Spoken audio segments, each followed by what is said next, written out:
So competition is intense between China and the US in AI.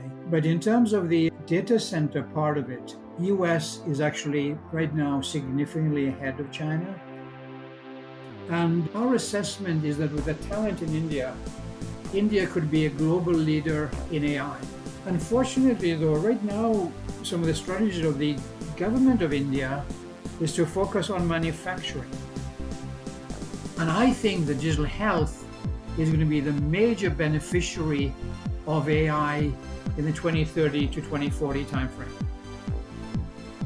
From Orion X in association with Inside HPC, this is the At HPC podcast. Join Shaheen Khan and Doug Black as they discuss supercomputing technologies and the applications, markets, and policies that shape them. Thank you for being with us. Hi, everyone. This is Doug Black. Welcome to the At HPC podcast. I'm at Inside HPC. With me is my co-host, Shaheen Khan of OrionX.net, and we're delighted to have as our special guest today, Dr. Handel Jones. He is the founder and CEO of the International Business Strategies Consulting firm, IBS. Dr. Jones was on with us a little over 2 years ago at the time of the issuance of his book called When AI Rules the World, China, the US, and the Race to Control a Smart Planet. So to a degree, Handel, we're hoping to get an update on your views around these issues over the intervening 2 years. But first, just want to say thank you for joining us and welcome. My pleasure. Thank you for having me. Okay, I know at the time we spoke with you, you were concerned that there was the potential for China to move ahead of the US on AI, just speaking AI big picture. So much has happened since then. Why don't we start there? If you could give us your broad perspective on where things stand, US, China, AI. Sure. So competition is intense between China and the US in AI. But in terms of the data center part of it, US is actually right now significantly ahead of China. And there are a couple of reasons for that. One is the performance of NVIDIA. And NVIDIA revenues in Q1 of fiscal year 2023 in data centers was about 3.7, 3.8 billion. This latest quarter, which will come out today, they're going to be about 38 billion to 40 billion revenue in data centers. And that's a 10x increase. And what has happened is the emphasis on training and training being done with the high performance processors of NVIDIA. So the US government has limited the ability of Chinese companies to have access to these high performance processors or GPUs. So that has in some ways slowed down the ability of China to train large models. Now, China has responded by developing new technologies for training. The example of this success is DeepSeek. And DeepSeek just came out about a few weeks ago. And their training is much more efficient from an energy point of view, computing power point of view, than we have right now in the US.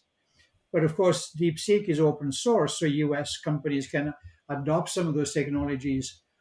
But in terms of the adoption of capabilities around 5G, etc., China's moved ahead of the US. So in some areas, data centers, US is ahead of China. In other areas, as I said, China is actually ahead of the US.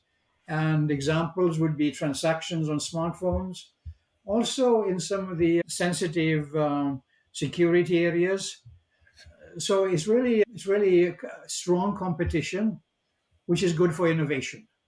And so I think during the last 2 years, we've actually now seen the importance of AI. And another example for you is that the capex in data centers of Microsoft, Amazon, Google, Meta this year will be up about 38% compared to the expenditure in 2024. Now, we are expecting, by the way, a slowdown in 2026, but the expenditures of these companies like maybe $380 billion this year in terms of data center expenditures because of the potential of AI. It's so interesting. I know part of your perspective is to take in a comparative views of the US entrepreneurial kind of market driven system versus China's more centrally controlled government driven. By the same token, you talk about 38, these enormous capex budgets for big tech. They're as big as government budgets. I mean, they dwarf what our public sector is spending. Yeah, so China is a combination of government guidance, government funding, but also you have a very strong entrepreneurial streak in China. And the innovation is coming from that entrepreneurial streak. Mm. So China went through a phase where they tried to limit the influence and maybe even positions of entrepreneurs like Jackie Ma and so on. But I think they realized that doesn't work. Government organizations generally don't innovate. So now they have had the pivot, as I mentioned in the session in Beijing last week, where they have two major initiatives. One initiative is to encourage big companies like Alibaba and these other companies to spin off businesses that have potential but are too small or maybe too narrow, maybe even different from the core businesses, and have entrepreneurs basically drive the growth of those businesses. And then, maybe the parent corporation might own 80%, the investors and the employees maybe own 20%, or it could be 60-40. And then you could have an IPO, you could have basically the parent corporation would buy them back in future. Now that's been done in the US. Cisco did that, GE have done that. So it's not original, but it's clever. And the other one is to basically encourage young people to start companies and to provide funding support.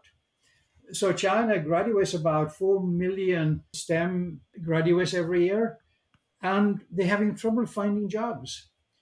There's way too many graduates that are fully qualified. So again, that's an attempt to basically have them take some initiatives. How it will work out is unclear.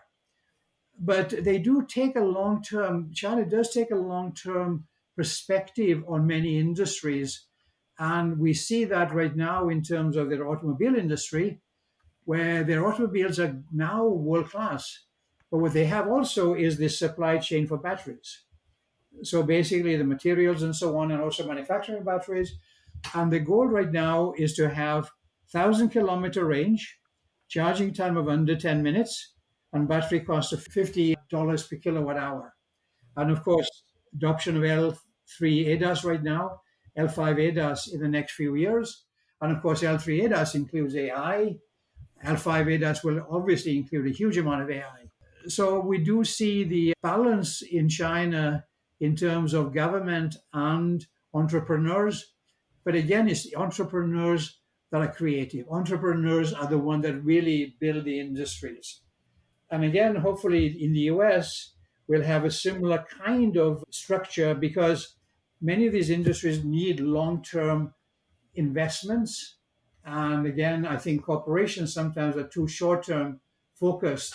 So the combination of the government market support, market generation support is also going to be a key part of the success and adoption of AI. Handel, how do you see all of this in the global scene? Clearly, China and the US are two of the big pillars globally, but there's also India that is not only rapidly emerging, but has all the demographics and many other trends in its support, as well as the rest of the world. And of course, Europe, if they manage to gain alignment while keeping their structure, they could be suddenly a bigger force than they are now. We did a project on India regarding what India should be doing in terms of electronics. And our assessment is that with the talent in India, India could be a global leader in AI. Unfortunately, though, right now, some of the strategies of the government of India is to focus on manufacturing. And manufacturing creates jobs, but it's going to be very difficult for India to be a global leader in manufacturing. But in terms of the talent in software development, India is fantastic. Hmm. And again, so hopefully they will complement what they're doing in manufacturing with the strong emphasis on AI. In Silicon Valley, where we're based, a significant amount of the talent is Indian. And basically, the education system, Indian Institute of Technology, the mathematics, so on, outstanding. The Middle East, though, is very focused on AI. And there's an organization called MGX, which is in Abu Dhabi, and they're working with Microsoft, BlackRock, and so on. So they have 30 billion in equity and raising 70 billion in debt. So they'll have 100 billion to build data centers. NVIDIA will help them with building data centers. One of the end markets they're focusing on is digital health. Energy, of course, energy management, energy optimization is another one, but digital health. And I think that digital health is going to be the major beneficiary of AI in the 2030 to 2040 timeframe. But the Middle East, which includes Saudi Arabia, Abu Dhabi, Qatar, and so on, is also focused heavily on AI and the benefits that AI can generate, but also, of course, profits. Many of these activities are profit generated. The issue is, what time frame do you have for profits? Is it going to be next quarter? Is it going to be a year from now? Is it going to be 10 years from now? Whatever. But I think one has to have the need to have payback in some form or other, whether it's better quality of life, whether it's going to be better profits, some kind of benefit to justify the investments. Yeah. Handel, on the technology aspect, of course, TSMC is such an important factor in AI advanced chip manufacturing.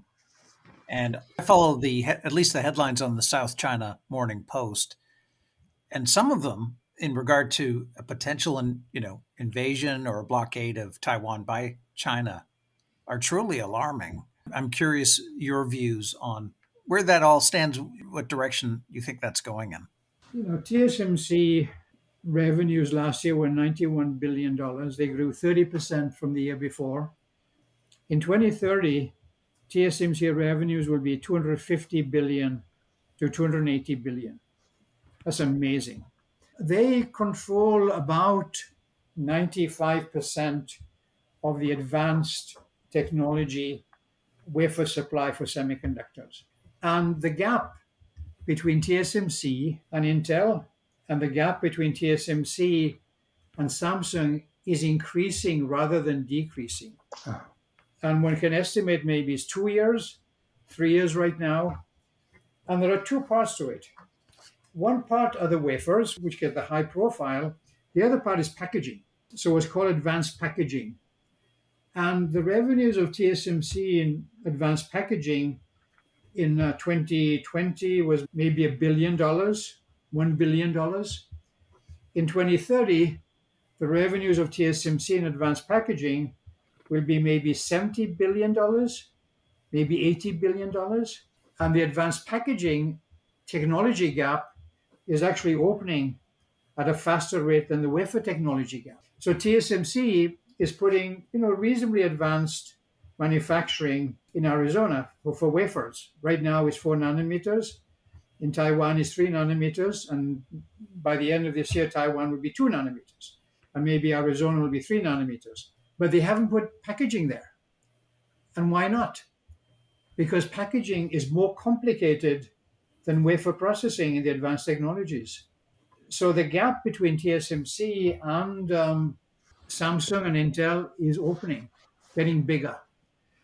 And so, if supply chain from Taiwan is disrupted, the whole global economy will be dramatically disrupted. And to give you some more numbers, TSMC is putting capacity in Taiwan for 2 nanometers, about 165,000 wafers a month. That's starting right this year and maybe going on till maybe 2027, 2028. And then they'll add more capacity. In Arizona, the plan is probably maybe 30,000 wafers a month. So by 2030, in Taiwan, they probably have 300,000 wafers a month. In Arizona, 30,000, 10x difference.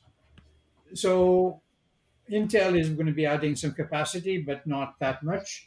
Samsung is not sure to add capacity in the US. But yeah, if Taiwan is disrupted, the whole global economy will be a disaster. Would you like to comment on the increasing, decreasing likelihood of China taking action or not? Well, based on, again, this is, again, obviously, situation is dependent on what kind of relationship US has with China. The analysis we've done is the probability of any military damage to Taiwan is very low, very low. And I have been spending a reasonable amount of time in China, and part of the reason for that is the public opinion of China or Chinese is there should not be any loss of life of Chinese. And they regard, maybe the Taiwanese won't agree with this, but they regard Taiwan as, China. In terms of some kind of trade restrictions or trade slowing down, I think probability is relatively high if the US continues to put increasing pressure on China. So I was interviewed by AP about 2 or 3 years ago on what China would do regarding the US. And we talked at the time about limitations in terms of battery technology for EVs. So that is happening. However, though, what has changed is that now with the emphasis of Trump administration on oil and gas, the EVs are not as important strategically in the US today as they were 2 or 3 years ago. So there'll be an extension of the internal combustion engine vehicles. But I think the US will increase pressure on China and China will respond. And I think they'll respond obviously more in terms of the trade issues, but the probability of a military invasion, blockade, I don't know, but invasion of Taiwan by China, we think is very low. But again, what we've seen in the last 2 years, many changes have occurred. We did not predict this dramatic growth of NVIDIA, by the way. And how long will NVIDIA continue this growth? Jensen, the guy's brilliant. And, in most cases, when you look at the success and failure of corporations or countries, it really depends on the capabilities of the leaders. Broadcom is doing very well because of Hock Tan. TSMC is doing very well because of Morris Chang. And of course, right now, C.C. Wei is a very good leader.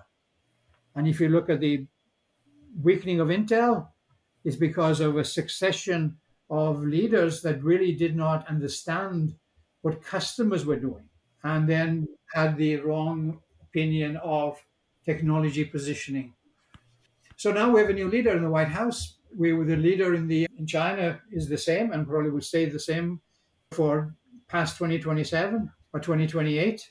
But yeah, I think we're in for interesting times and many surprises will come up. Do you see any other powers emerging in the world besides the US, China? We talked a little bit about India. Or is this really going to be, the scene? So when you look at the field that we really focus on, semiconductors, it's becoming like jet engines. The cost of participation is increasing for each technology node. So the barriers to entry increase. So if you look at the scanners, the steppers, it's ASML, only ASML. Mhm. If you look at design, it's Cadence, Synopsys, and Siemens, three companies, and Ansys is being acquired. If you look at the accelerators, it's NVIDIA just by themselves right now. And then Broadcom is doing the custom designs, custom accelerators for Microsoft and so on, and maybe Marvell. So the barriers to entry are increasing. So we don't see, from a hardware point of view, any breakthrough that will change the ecosystem. Now, quantum computing is coming in, but the big investments are in US and China. And, we look at the new communications protocols. Again, US is the leader and the barrier to entry is very high. So China is really being hurt by not getting access to advanced process technologies. So Right. basically, right now, 14 nanometers is maybe the best they can get. They're trying to manufacture 7 nanometers in China and with difficulty. But this year, 2 nanometers will come in the US from TSMC, and Apple will be using and so on. So you have seven, you have five, you have four, you have three, then you have two. So if you count each of those as a generation, China is being really limited right now by not getting access to that advanced technology. So they've cobbled things together to remain reasonably competitive in some areas, but the gap is going to increase. Right. So will Right. China then respond? Our feeling is yes. If US is at 2 nanometers from Taiwan and China is at seven, and they can't do the training for the multi-trillion parameter models, they will do something. So that's a threat that I think we have to monitor, and I think manage also, because it's going to be dependent on what kind of pressure the US puts on China. Are there other technologies that, if that ship has sailed for some of the technologies we've talked about, are there other technologies that they could focus on where the barriers to entry are not as bad or maybe even favorable to them, and then parlay that into competitive advantage? Yeah, photonics is one. Basically, the use of light to transmit. And in terms of the long haul communications, Huawei is the global leader. And in terms of short haul, these are companies like Broadcom and NVIDIA and so on. But that's a technology that China has, and they can utilize that in terms of specialty packaging. The other areas basically is, yeah, packaging is one area.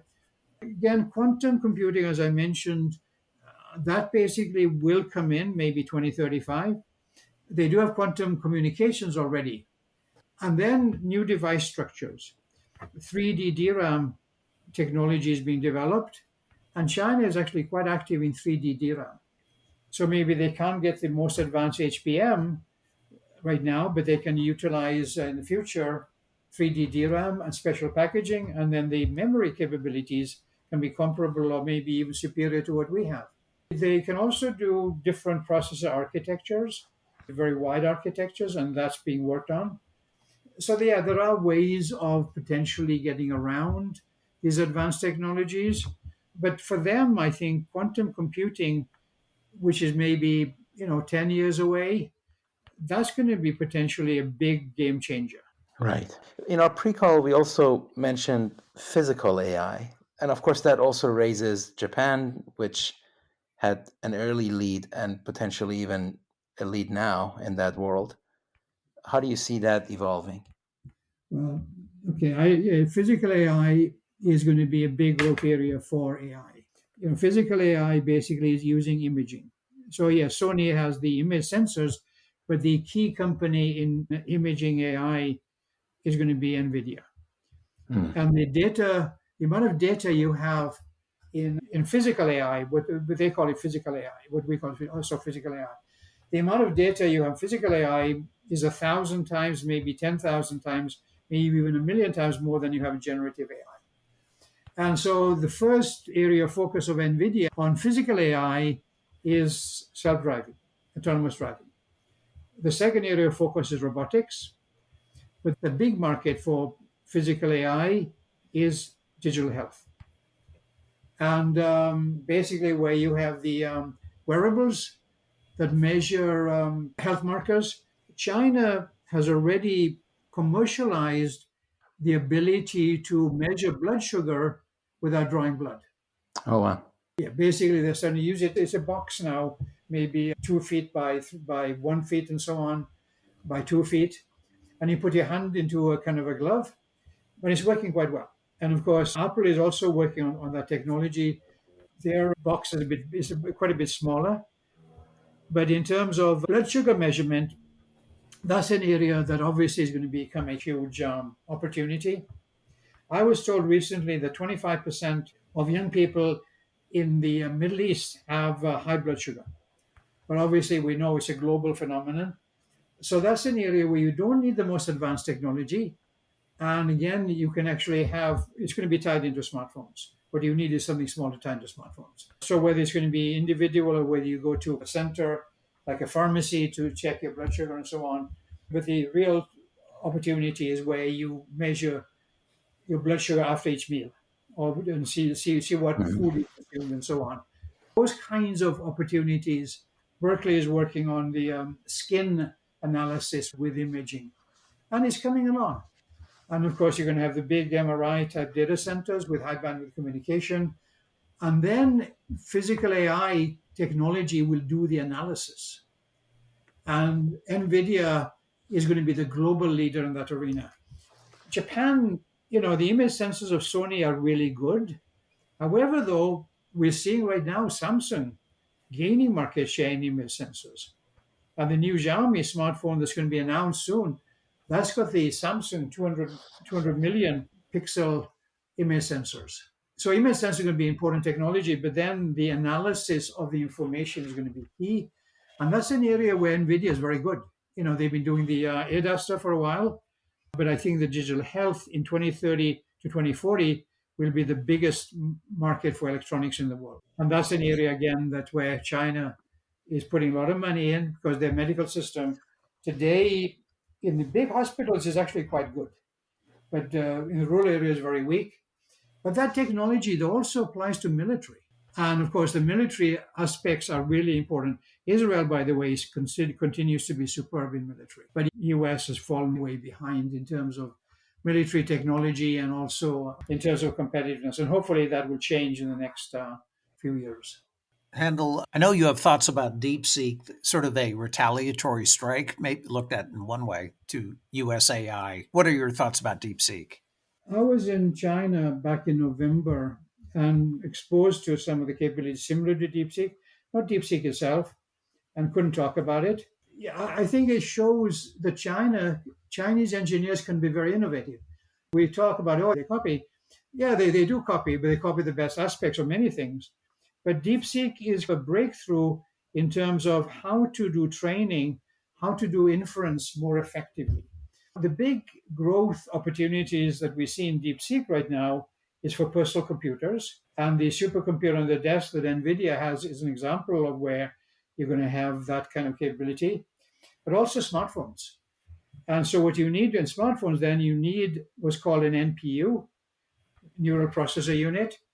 And today they basically are pretty weak. But, we talked to somebody who is an expert in this arena yesterday, and they said 50 tops to 100 tops will become common in the next 2 or 3 years, and then maybe 150 tops to 200 tops by the year 2030. And that's going to change the function of the smartphone to become both a hub for collecting information from wearable devices and so on, but also processing information. But I think capabilities in DeepSeek accelerate that and will give that credibility in terms of what's going to be possible in the future. So some of these things are really exciting in terms of the way they're going to change how we do things. So the function or the basic premise of AI is society will change with AI. And physical AI is another piece of that change. But of course, in addition to having new applications and new companies and new industries, we're going to have mass unemployment. Unemployment is going to become a huge issue with AI. So we have to build industries to compensate for the loss of people in different industries. So I was just reading yesterday about a bank in Asia that's eliminating 3,000 people because of use of AI.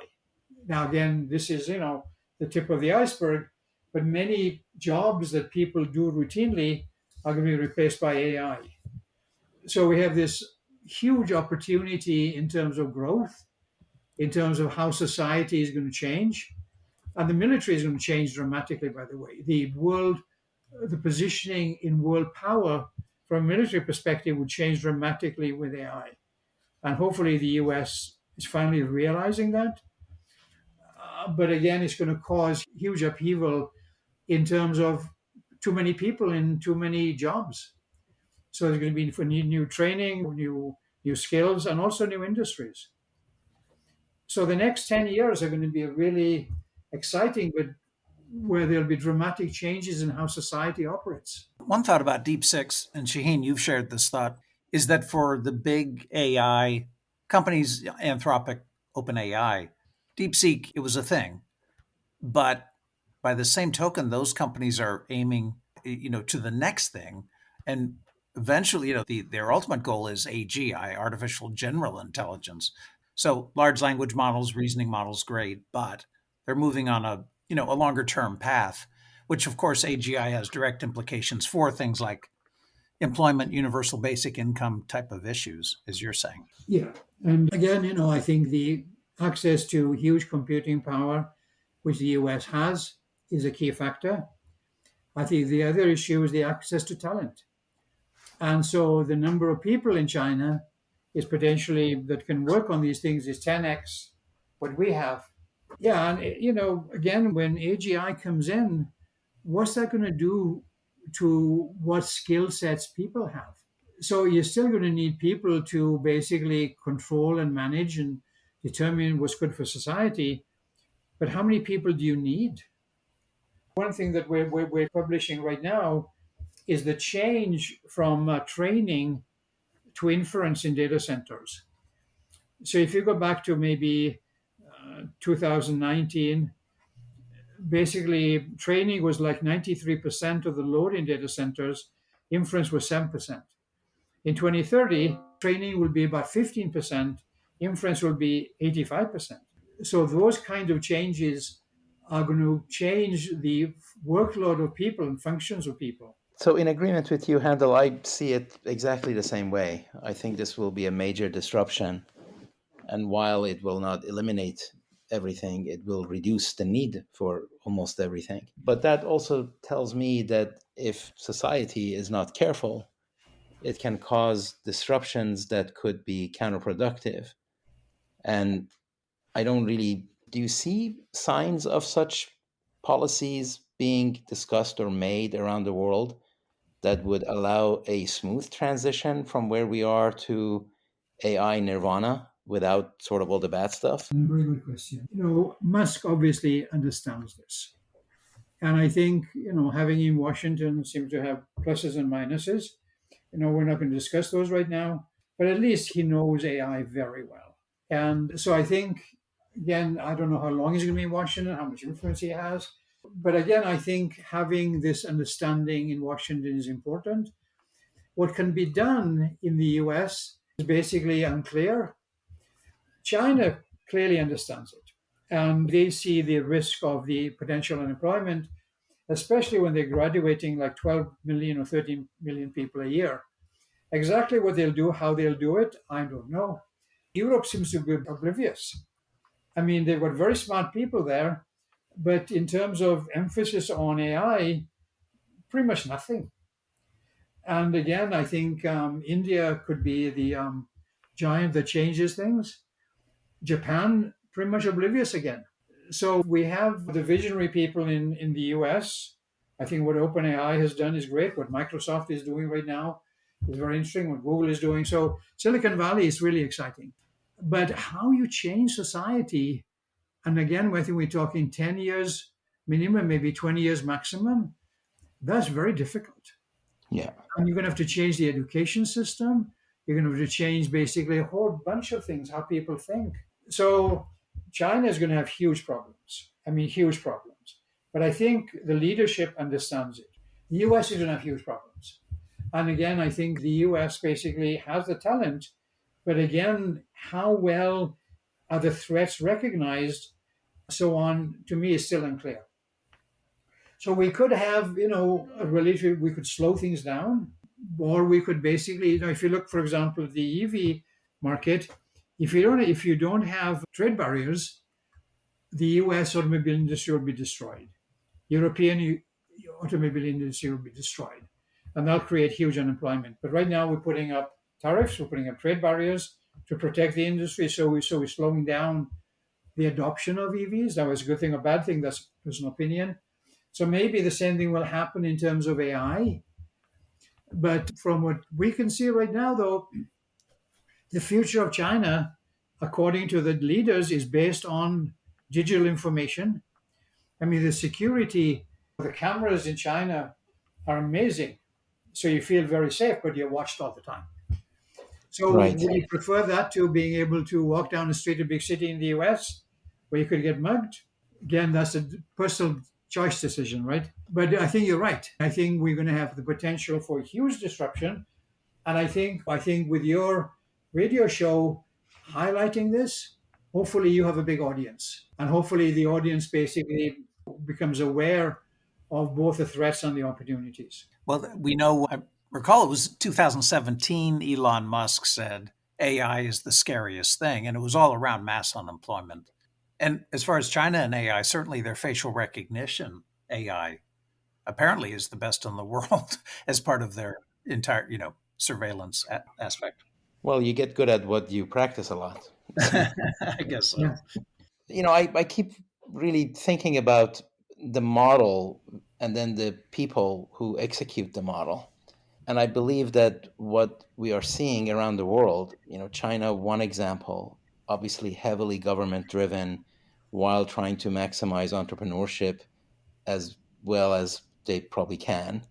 And you see India, as you mentioned, having other priorities at the moment, but generally being set up quite nicely for the future in almost all dimensions, and also being a bit of a beneficiary of all the friction that happens around the world because they get along well with everybody, at least on the surface, it seems.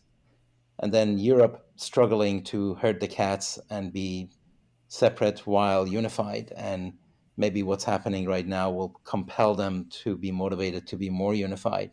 And then you see the US, where it is a lot more market economy, a lot more private money rather than public money, but also companies that are highly competitive, like NVIDIA, like OpenAI, but also companies that have fallen behind, arguably because of the same model.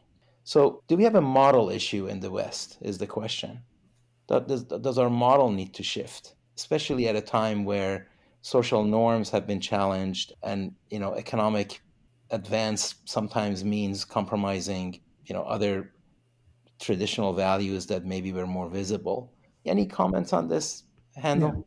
I think in the past, when you didn't have a relatively successful, from a GDP perspective, competitor that had the government plus industry in the game, the market driven models seem to be reasonably successful. Now, the US basically put a lot of emphasis on having control over supply chains of oil. And that was because of the combination of the large internal demand, but also the impact of oil in terms of war. And of course, basically, but in terms of the recent events, such as for batteries, which is replacement for oil, US basically has been non-existent. And again, I was involved in some of the military activities when I worked for Rockwell. And we basically, did the B-1 bomber, which maybe has some issues, but technically was very powerful and allowed the B-2 bomber to be built with the space shuttle, with the GPS. And the technology in the military was maybe one generation behind commercial. And but today the military technology is maybe 4 or 5 generations behind. And so I think the government organizations have to become involved in the long-term survival of the country, both from an economic competitiveness point of view, as well as for the military security. And so, an example right now is quantum computing. Basically, progress is being made within the corporations. Microsoft just announced something interesting and so on. But this is going to be a fundamental capability 10 years from now or 15 years from now. But the US should have a major investment in quantum computing. When I was at Rockwell, we actually were working on millimeter wave. There was no millimeter wave in the commercial segment of the market at the time. And of course, that became Skyworks. The government has to have a vision of how to be economically viable from a technology, supply chain, whole range of things on a long term basis rather than being overly focused on the short term. And then basically, where so many of the decisions are based on getting votes, which is basically short-term based. So the China model has allowed China to grow dramatically over the last few years. Will it allow China to grow over the next few years? It's questionable. China still needs to have significant exports. They have to find job opportunities for the graduates, the 12, 13 million a year. But at least they have focus on supply chain, and at least they have a focus on trying to address growth issues and providing funding support for those industries. So if you look at the 5G in China, companies developing 5G technology knew they would have a market. 5G in the US is still pathetic. It's not really 5G. We basically don't have low latency. So again, high bandwidth communication is critical. So how effective is AT&T? How effective is Verizon and so on? Well, they're trying to satisfy their shareholders, and if the CEO doesn't satisfy the shareholders, they get changed. So again, we have to have this balance, in my opinion, between a government that understands the future and also the encouragement of entrepreneurship and then access to the funding required to grow the industries.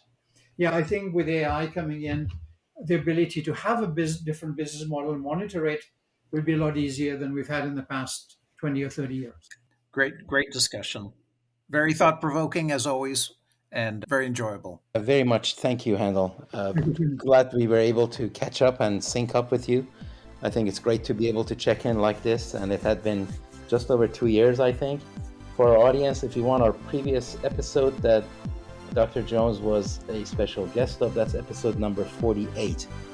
Please go look that up. And thanks again. Really delightful conversation. Thanks so much. Okay. Appreciate it. Thank you. That's it for this episode of the At HPC podcast. Every episode is featured on InsideHPC.com and posted on OrionX.net. Use the comment section or tweet us with any questions or to propose topics of discussion. If you like the show, rate and review it on Apple Podcasts or wherever you listen. The At HPC podcast is a production of OrionX in association with Inside HPC. Thank you for listening.